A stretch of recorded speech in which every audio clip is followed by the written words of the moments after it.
Hola a todos los amantes y curiosos de la historia, bienvenidos a mi canal. Hoy os traigo la vida de Juan José de Austria. Él llegaría a ser un reconocido militar y diplomático español, además de ser muy famoso por ser el único hijo ilegítimo de Felipe IV, en ser reconocido como legítimo y en recibir un trato real. La vida de este príncipe estuvo marcada por la mala administración de la corona española y por las intrigas palaciegas, llegando a tener una vida muy intensa con multitud de altibajos. Esta biografía está izada por petición de Andrés González, Irene Azuaje, Clarita Cigarán, Carlos Fernández, Marc Valencia, Andrea Elizabeth Ramírez, Iván, Paola Ahumada, Andrea Díaz y Silvia Udave. Juan José de Austria y Calderón nació el 7 de abril de 1629 en la calle Leganitos, en la ciudad de Madrid, en España. Fue hijo del rey Felipe IV de España y de una de las amantes de este, la actriz María Inés Calderón, más conocida como la Calderona. A los pocos días de nacer, el niño fue registrado bajo el nombre de Juan de la Tierra. Aquel apellido se le otorgaba a los niños de padre desconocido. A su bautizo asistieron personas cercanas al rey Felipe IV, así que en aquel momento muchos se dieron cuenta de que aquel recién nacido podría ser hijo del monarca. Tras su bautizo, el niño fue separado de su madre y fue entregado a una familia humilde, mientras que su progenitora fue obligada a ingresar en un convento. Juan pasó sus primeros años de vida en la ciudad de León y allí empezó a recibir educación por parte de los jesuitas y se pensó que de mayor él tendría que desempeñar una carrera eclesiástica. Durante sus primeros años de vida, el niño realmente creyó que era hijo de aquella familia humilde, incluso llegó a sentir un gran cariño por su supuesta madre, una mujer llamada Magdalena, pero ésta acabaría enfermando y falleciendo cuando Juan tan solo era un niño, así que tras la muerte de su madre adoptiva, él fue enviado a la ciudad de Ocaña, en Toledo, donde empezó a recibir una educación más parecida a la de un príncipe que a la de un eclesiástico. El niño enseguida empezó a destacar por ser un muchacho de buena memoria, estudioso y con ganas de aprender. También destacó en el manejo de armas, además de mostrar mucho interés por la política y por la guerra desde bien pequeño, aunque también llegó a sentir cierta pasión por la caza y la equitación. Juan se había convertido en un jovencito muy social, inteligente, buen orador, con dotes de mando y con gran capacidad para tomar decisiones en momentos complicados, llegando a ser un jovencito demasiado maduro para su edad. Enseguida se empezó a hablar del talento que tenía el muchacho para la política y para la milicia. Aquellos rumores llegaron hasta Felipe IV y éste decidió reconocerlo como hijo legítimo, algo que fue bastante cuestionado por la nobleza y la familia real. Se cree que posiblemente tomó esta decisión por los problemas que había dentro del reino en aquellos momentos. Algunas personas intentaron hacer que el monarca cambiase de idea porque se dudaba si aquel niño era hijo del rey o del otro amante de su progenitora, el duque de Medina de las Torres, Ramiro Núñez de Guzmán. Muchos aseguraban que se parecía más físicamente al duque que al rey. En el año 1642, Juan fue reconocido como hijo legítimo del monarca, cambiando su nombre por el de Juan José de Austria. Por aquel entonces tan solo tenía 13 años de edad, y al año siguiente empezó a recibir el trato que le correspondía como príncipe. Felipe IV se había dado cuenta de que su hijo estaba muy capacitado para la política y la gobernación de algunos dominios de la corona española, pensando que sería un buen sustituto de su hermano, el cardenal infante Fernando de Austria, el cual había fallecido en el año 1641. Una de sus principales ideas era la de convertir al joven príncipe en gobernador de los Países Bajos, pero enseguida se creó un gran rechazo en aquellas tierras hacia Juan José, ya que éste era muy joven y era considerado un bastardo pese a haber sido reconocido como legítimo. El príncipe también sufrió rechazo por parte de la familia real y de la corte española. En el año 1646, el joven se unió a la Armada española, poniéndose al servicio de la corona, iniciando así una disciplinada formación militar. Tras hacer sus primeras misiones por el Mediterráneo, recibió el mando de su propia flota, teniendo que marchar hacia tierras italianas tras iniciarse una serie de revueltas en Nápoles.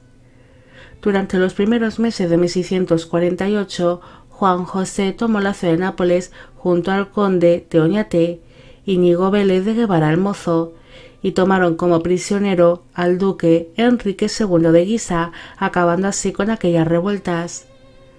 Durante su estancia en Nápoles, recuperó algunas poblaciones que habían sido tomadas por los franceses y mantuvo un breve romance con una joven llamada Rosa de Asolino, sobrina del pintor español José de Ribera.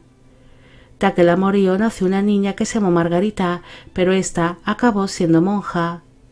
Tras aquel romance, Juan José se marchó de tierras napolitanas para ejercer su cargo como virrey de Sicilia y permaneció en aquella isla por una pequeña temporada, debido a que fue reclamado por su progenitor para que volviese a tierras españolas.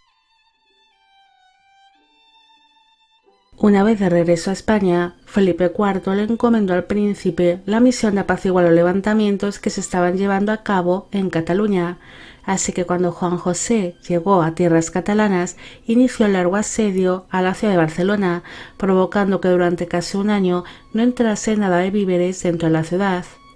Finalmente, los habitantes de dicho lugar se rindieron por el hambre que estaban pasando, así que ante aquella rendición, el príncipe entró de manera triunfante en la ciudad de Barcelona en el octubre de 1652, iniciándose así unas negociaciones de paz entre Cataluña y la corona española.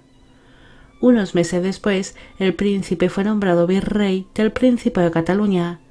En un primer momento tuvo una serie de conflictos con el pueblo catalán y tuvo que hacer frente a las invasiones por parte de Francia, aunque Juan José llegaría a derrotar a las tropas francesas con su pequeño ejército.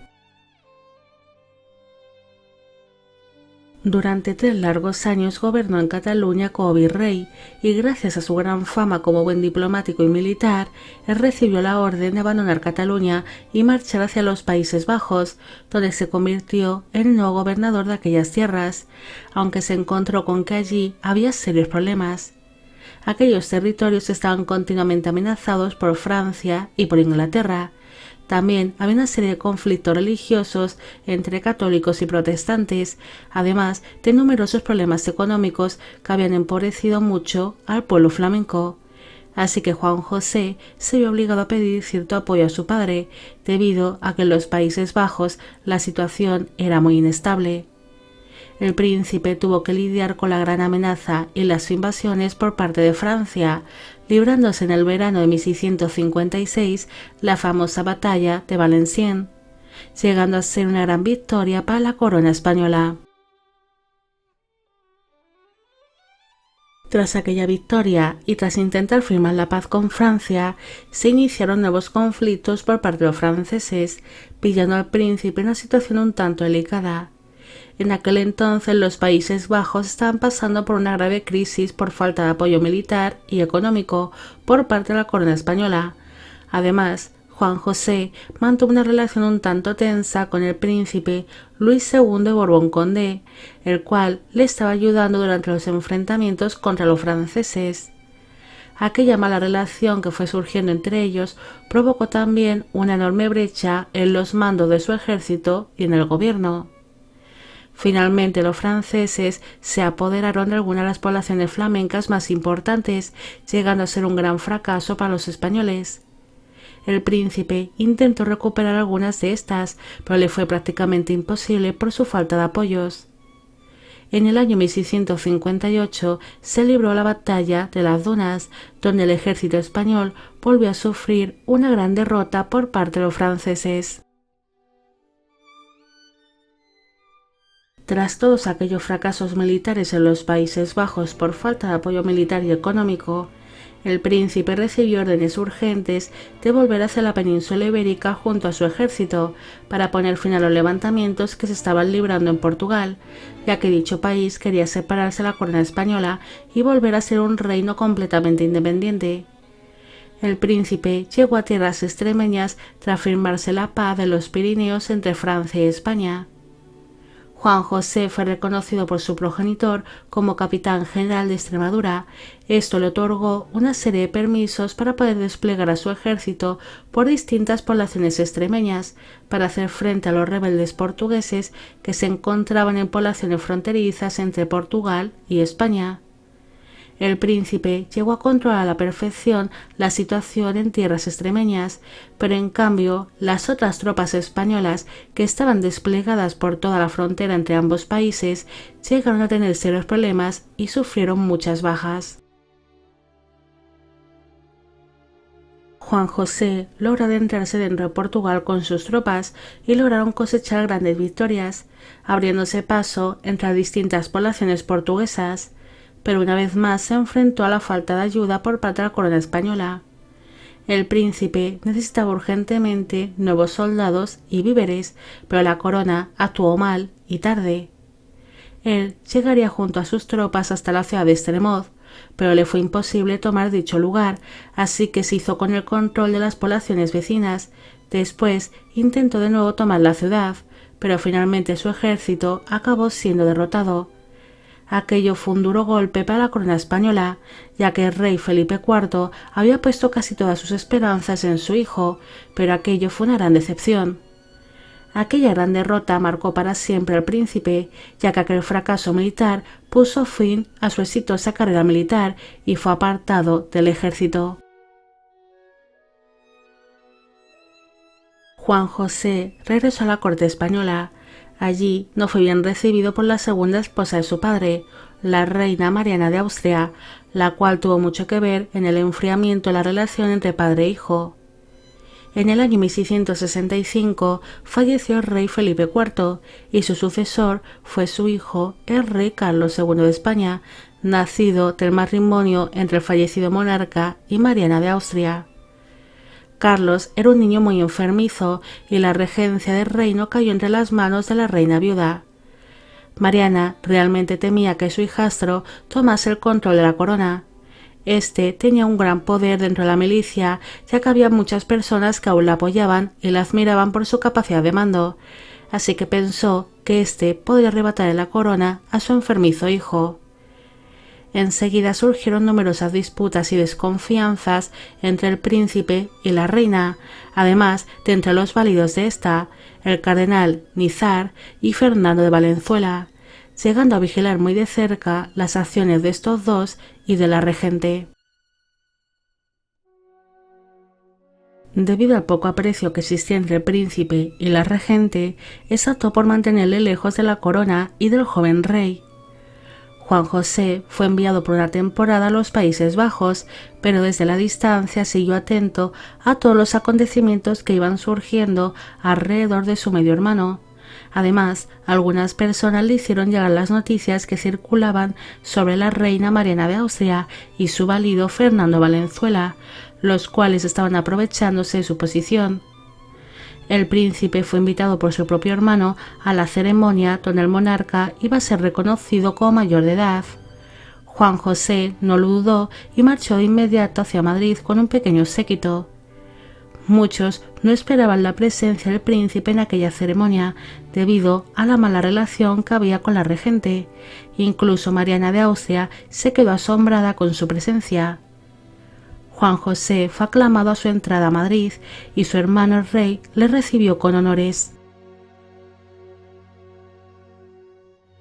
Carlos II fue declarado mayor de edad en el año 1675 y Juan José se instaló junto al monarca en el Palacio del Buen Retiro para ayudarle durante su gobernación, pero la reina Mariana de Austria logró convencer a su hijo el rey para que enviase al príncipe lejos de la corte. Juan José aceptó marchar a tierras italianas, pero exigió que Fernando de Valenzuela fuese también alejado de la corte, algo que Mariana acabaría aceptando. nombrando a su valido embajador de Venecia, aunque lo que no se esperaba el príncipe es que sería engañado por la reina. Él partió hacia Italia, mientras que el valido permaneció dentro de la corte. El poder de Valenzuela cada vez fue mayor, y esto preocupó mucho a la nobleza española, ya que veían al rey como una simple marioneta de su madre y del valido de la reina. Además, por aquella época, España no pasaba por un buen momento. El reino estaba sumido en una crisis económica y militar, además de que estaba siendo azotado por las malas cosechas, las hambrunas y por distintas epidemias. Mientras el reino de España estaba yendo a la deriva, Juan José regresó a tierras españolas, viviendo entre Zaragoza y Cataluña, aunque él prefirió no entrometerse en el reino de su hermano. Un día, el príncipe recibió una carta por parte del monarca pidiéndole ayuda. Además, distintos nobles y consejeros reales también se pusieron en contacto con él, porque estaban muy preocupados ante la situación. Así que Juan José decidió marchar hacia Madrid junto a su gran séquito, formado por soldados y distintos hombres de poder que lo apoyaban. El príncipe consiguió que Valenzuela fuese juzgado y expulsado de España, mientras que la reina fue obligada a permanecer durante 3 años en el Alcázar de Toledo. Juan José se convirtió en el valido y en la mano derecha de su hermano el rey, ayudándole en las tareas de la gobernación y en todo lo que necesitase. El príncipe enseguida se dio cuenta de que Carlos II era un joven capacitado para gobernar por sí solo, aunque necesitaba ayuda y alguien que estuviese a su lado. La influencia de Mariana de Austria y de su valido había provocado que el monarca se convirtiese en un joven que era incapaz de tomar decisiones, además de que siempre había sido tratado como un enfermo. Juan José animó a su hermano a coger las riendas del reino por sí solo, asesorándole y ayudándole en todo lo necesario. Con esto consiguió que Carlos empezase a tener más confianza en sí mismo y tuviese más iniciativa.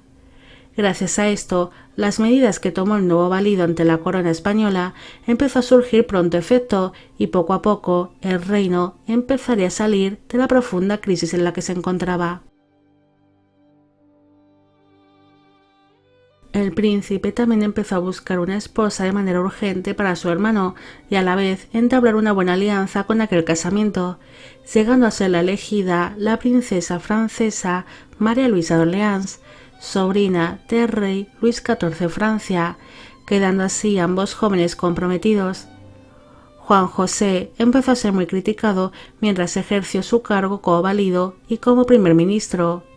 Había conseguido mejorar un poco la mala situación de España ante aquella gran crisis, pero la corona española sufrió grandes derrotas bélicas y el príncipe se vio obligado a firmar la paz con Francia con el Tratado de Nimega.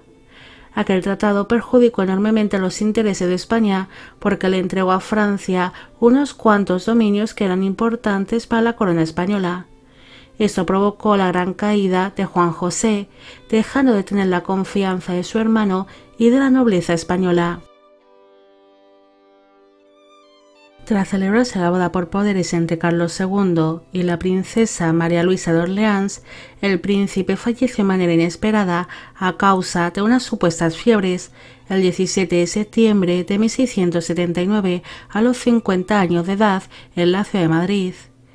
Su muerte pasó prácticamente desapercibida y muy pocas personas acudieron a su funeral. Incluso su hermano, el rey, mostró cierta indiferencia por su muerte. Pese a ser ignorado por todos, Juan José fue enterrado con honores en el Panteón de los Infantes del Monasterio del Escorial, en Madrid, y su corazón descansa en la Basílica del Pilar de Zaragoza. Algunas personas creen que el príncipe fue envenenado y una de las pruebas en las que se basan es que cuando Carlos II abrió años atrás los féretros de sus familiares, el cuerpo de Juan José se encontraba en muy mal estado en comparación con otros cuerpos allí presentes, además de que soltó tal hedor que tuvieron que abandonar todos los presentes el panteón de inmediato. Poco se sabe de la vida sentimental del príncipe, aunque se cree que llegó a disfrutar la compañía de algunas mujeres durante toda su vida. Él fue un hombre entregado a la milicia y a la política del reino, aunque se sabe que también fue un hombre preocupado por su familia.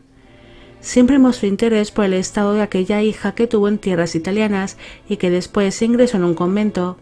Incluso llegaría a visitarla en numerosas ocasiones para comprobar que se encontraba bien y la entregó algunos objetos personales cuando él falleció.